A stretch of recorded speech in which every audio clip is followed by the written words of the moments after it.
Mexico ও কানাডার পণ্যে শুল্ক আরোপ 1 মাসের জন্য স্থগিত করেছেন যুক্তরাষ্ট্রের প্রেসিডেন্ট ডোনাল্ড ট্রাম্প।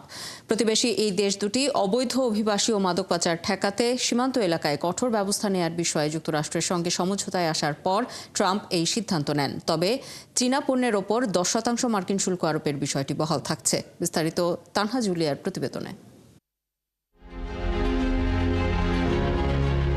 যুক্তরাষ্ট্রের প্রেসিডেন্ট ডোনাল্ড ট্রাম্প কানাডা ও মেক্সিকোর ওপর তার প্রস্তাবিত 25% শুল্ক আরোপ 1 মাসের জন্য স্থগিত করেছেন।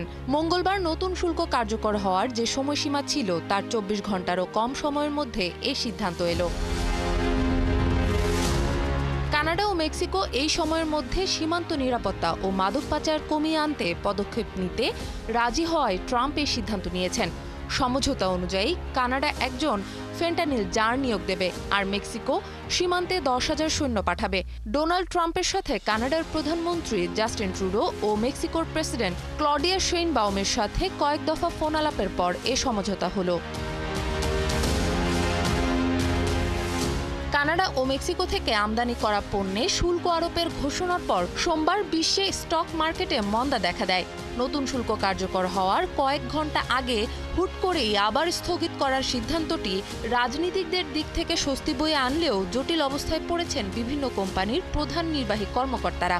ট্রাম্পের এসব হুটহাট সিদ্ধান্তে সাম্প্রতিক সময়ে অনেক পণ্যের উৎপাদকরাই চীন থেকে মেক্সিকো কিংবা ভারতের দিকে সরে গেছেন।